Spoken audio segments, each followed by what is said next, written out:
Hey guys, how's it going? I'm Nick, and in this video we're going over... It's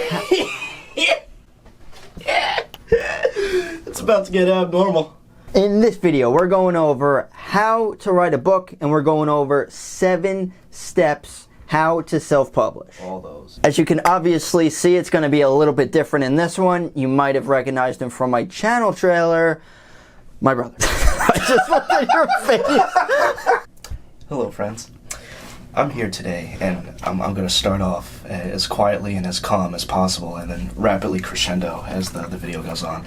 I'm here because I just published my first book, and this video is not brought to you by Raid Shadow Legends and Raycon earbuds. So how we're going to try to structure this, at least, is going over those 7 steps. Then toward the end, we'll go over a little bit review in his book.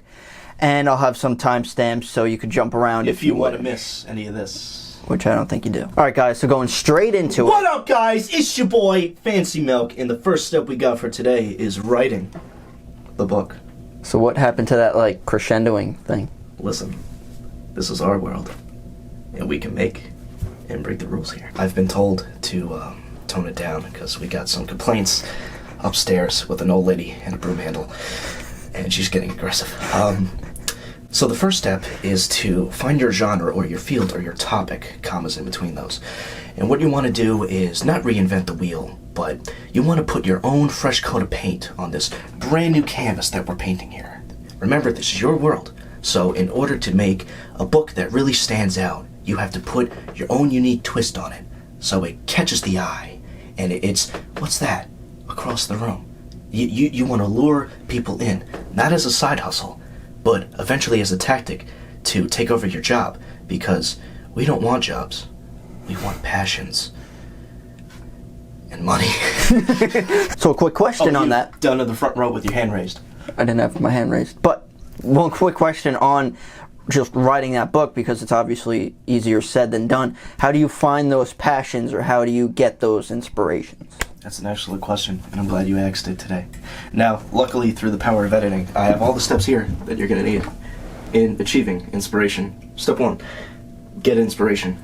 Step 2, harness that inspiration. And step 3, use that inspiration. Now, where you get inspiration is entirely up to you. I got inspiration through my dreams because I have sweat-inducing nightmares that I wake up from, and I have a dream journal, so I have to write things down before I forget them because I have the memory of a 7-year-old girl, and I actually forgot what I had for breakfast this morning. So I write everything down. Now, aside from the dreams, any inspiration that I have either comes from movies, music, or just life in general. So when it comes to inspiration, just look out your window, because it just may find you, or else that may be the guy outside the window that's looking back. But hey, you could write a book about that. So once you finish writing the book, what do you do afterwards? Oh, you mean step 2? Well, through the power of editing. Step 2 would involve editing. Editing is quite the hassle. In finishing a book, you finally finish the book, and you're so relieved that you just want to publish it. Well, no, you have to torture yourself first. You have to read the book, which is a time-consuming project, and then you have to read it again in case you missed anything, because human error. And then find a publisher. So, but before you find a publisher, because that's its own category of itself, we'll get to that later. Step 2 would come into get opinions from loved ones. Now, why you want to do this is because if you suck, they'll let you know. And you won't take it to heart because, well, you live in the same house, and if you give them the wrong answer, well, they don't sleep too far away. And if you disturb them enough with your writing, that means it's good. So, step 3, that means seek out a self-publishing company. Now, this can be kind of tricky because you have a lot of self-publishing companies that are frauds, that are just out for your money and want 100% of the royalties, and then they close the company, keeping all the funds and continue to fund off of it. So you want to find a company that really understands your vision and wants the same thing you do when you get all the money and they get close to nothing. Question about self-publishers. So would you recommend any that you saw or that you used? I most certainly will. The first company that I would recommend is a company called Mindster Media. is a company run by the man of the name of J.J. Hebert. Now, from the tone of his voice that I spoke with him on the phone, he smells like a very swell... smells. And when I talked to him over the phone, he sounded like a well-rounded, well-respected, warm-hearted, lovable, and huggable kind of guy. And he made the process sound like a much more simpler process than it should have. Although the company is much more on the more pricier side, you get a lot more bang for your buck. You get a lot more editing, professional, supposedly, and you get a lot more social media blasting, website designing, and all this kind of blasting and things like that. So they really help you get the book off the ground and get it on the move. Although, in my personal process of the editing lasting a lot more longer than it should, would I recommend the company?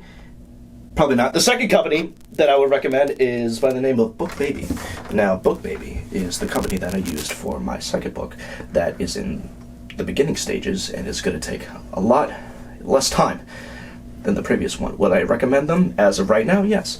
They are a well-known, well-respected company, and in my personal process, again, because it's in the beginning, I don't have much opinions on them, but they are very well-known, and I would probably go with them. What you're going to want to do when you're looking for a reliable self-publishing company, you're going to go to the bcube.org, and no, that doesn't stand for Big Booty Business. No, that stands for the Better Business Bureau. Now, this is a bureau that if you were to type in the company's name into their search bar, they will give you customer reviews, personal reviews of how this company is treating their customers. Now, if you want to go on the company's website or YouTube videos that they publish from their company themselves, they're not going to give you the best kind of reviews. They're not going to be personalized, and they're not really going to be verified by the customers themselves. It's going to be from the company, and obviously they're going to give themselves excellent reviews and 5-star ratings. I wouldn't say go off of that. I would go off of personal, verified reviews from customers. Another thing you want to look out for when using a self-publishing company is most of them, even the ones that I've seen, is they basically use the exact same layout when it comes to personalized self-publishing packages. Now, when it comes to this, the one thing you want to look out for is royalty percentage. Now, let me tell you something. If that royalty doesn't start with a 1 and end with a 0, and there's a 0 in between those, do not go with this company, because you wrote the book, you get 100% of the royalties. There are some companies that finagle those kinds of things in the fine print, so look out for that. So in these package deals that run over a span of websites that I've seen, what things that you want to look for and the things that you want is global distribution, maximum exposure, and social media blasting. Now, these things, what you want to look out for is global distribution is you get it published and it goes over Amazon, Barnes & Noble, Books A Million, or any of these companies. You want to have your book over the largest span of websites, companies, stores that there are, because that's how you get maximum exposure.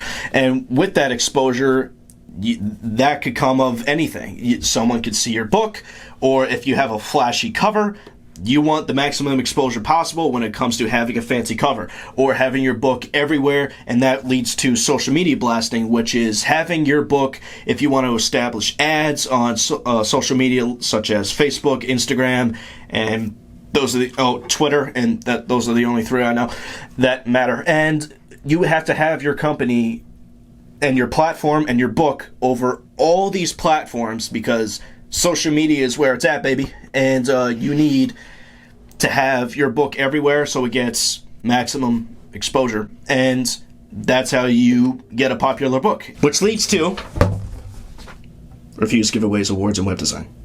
Now, when it comes to reviews, if you think your book is going to #1 overnight, you're out of your mind. Reviews, right now, after the book is published, is the most important thing you need right now. If you want to look at it as buying reviews, that's not the politically correct term or how I view it. It's you're paying a company, a well-respected professional reviewing company, to review your book. So you pay an X amount of dollars up front. So once you give them money, they buy your book on Amazon. So there's a few sales right there. And then they give you a professional, verified, honest review of your book. Now, when I used a company that gives professional reviews, I used personally a company called Reader Favorites, and they gave me 5 reviews, and I have, not bragging or nothing, 5-star reviews, which they do post on Amazon and Barnes & Noble and any of the websites that you want reviews on, and it's on my personal website as well.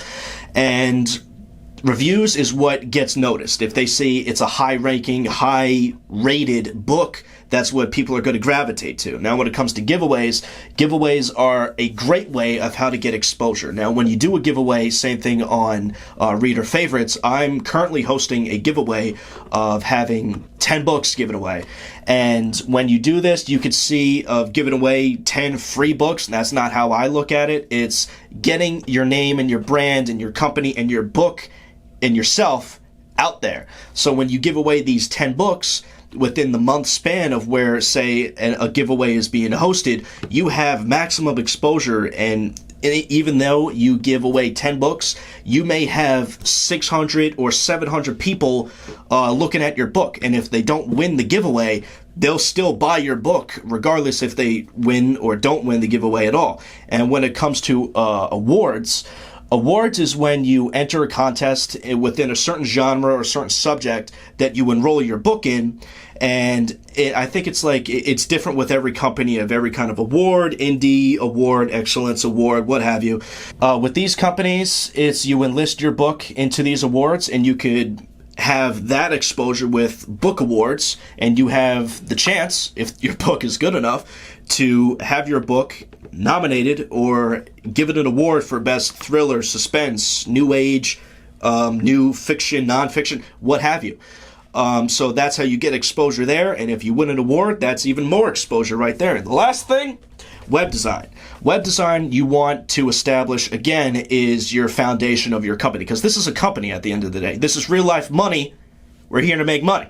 So when establishing a website, you create it yourself. I personally used a web designer, which she used GoDaddy. And this company, you establish a website, you get your brand and your name, and it has all the reviews listed, and we'll have my personal website in the description or mention at the end of the video. But you want your website to look as professional, as accessible, and just eye-popping as possible, because you want everybody to see your brand in your book, because it's under your name, look good. So having all these things are, in my opinion, essential for having a steady business, because this could eventually become a business. Which then leads to formatting. So formatting comes in physical copies, ebook copies, and audiobooks. So with the physical copies, you want your book in stores. So or online, you could have different formats of physical copies or ebook copies or audiobooks, but we'll get to that. Physical copies, when you have print on demand with your self-publishing companies, when someone orders your book online, where that be Amazon, Barnes & Noble, or any company really that you could purchase it online, they print on demand, and they print it and they ship it out, and they handle all that kind of all that business. And ebook copies, which is on like Kindles and like iTunes and stuff like that, it's a lot cheaper, but again, you want maximum exposure. And again, technology, some people just like physical books, and other people, they want the book on their phone. I don't know how you read a book on your phone by the pool. I don't know how they do it, 100-degree weather, but still, you want your book over all platforms. And when it comes to audiobooks, that's when you're going to run into an entirely other process when it comes to narrators. Narrators is when you hire someone to, narrate your book. If you want to handle it professionally, I wouldn't recommend, and a lot of other people wouldn't recommend, narrating yourself. You want to hire essentially an actor to professionally narrate your book. It's almost as an audition. I am currently in the process of having my first book narrated by a professional that came off of the website of Find Away Voices. Now, this is a well-known, well-respected company that handles a broad scheme of global distribution, that handles getting an audio book on Amazon, Barnes & Noble, and I think 40 plus other websites. So again, iTunes, you name it. Audible, that's another thing. You want your book especially on Audible, because they have subscriptions, and people with subscriptions on Audible, they won't have to physically buy your book. Or if people are lazy enough not to read a physical book, they could just listen to it in their car. And that's what I wanted to. And that's what you want as well, because you want your book in every format possible, so it's just convenient for the customer. And lastly, a personal thing that I would recommend investing some of your time into, and it's something that you don't have to venture out far to, YouTube. YouTube is a fantastic service in that it connects virtually anybody over the world. And if you want to invest most of your time into YouTube, I would highly recommend it, because you can get in touch with some YouTubers that say review books or critique manuscripts. And I would say, in a personal recommendation, is try to get in contact with some of these reviewers and these channels, because if you could, say, give them a free copy of your book that just fuels their channel, you get that exposure, and you establish, again, not only establishing a foundation in a company, but relationships. That's almost just as important. So you basically fuel them, give them free content, you combined their fan base with yours, and that's how you just build each other up. But most of all, just have fun with it. Make it your own.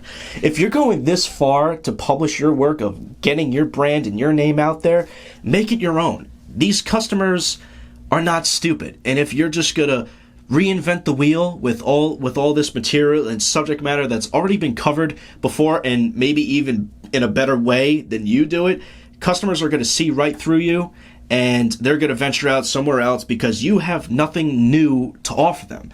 If they, okay, been there, done that, heard this, I know already, you have to offer them a service or information or just a story that's new. If you keep just pumping out the same material, or if you're basically just blatantly copying someone else, you're not gonna make it, and it's just not gonna be memorable. Alright, so I'm pretty sure we covered the 7 steps of how to self-publish.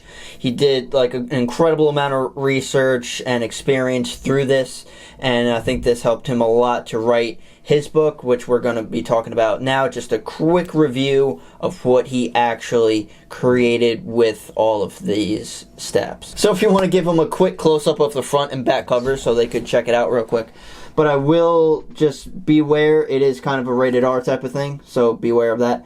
But the fact that it just is a very suspenseful book, and I'm not a reader at all. Neither are you, interestingly enough, and you actually wrote it. But it is a short story. It's like only a couple hundred pages. Less than 200. Yeah, so it's definitely a quick read if you want to read it in like a weekend. Very suspenseful. It just keeps going, and you don't know what's going on, so you got to keep reading.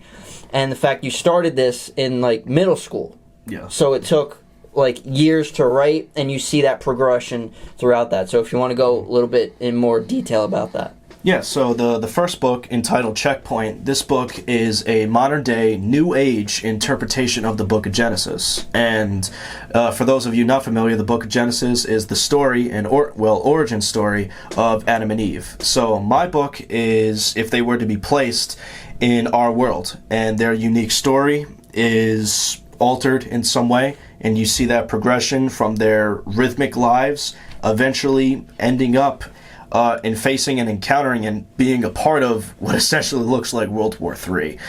And the ending that I just hit me out of the blue when I was driving to work one day, kind of just came to me. And I absolutely love the ending, and that it's just so new and raw, and that's a key part. It's new, and that's what I wanted to convey. So if any of that craziness interests you, I'm sure the description is filled and all that jazz. Yeah, so I will leave I guess you have a website, so I'll leave a link in the description for your website if you want to email him directly about any other further questions. I don't know if you want to do like a giveaway. Yeah, sure. I'll give away 5 copies for anyone that emails me directly to my personal author email.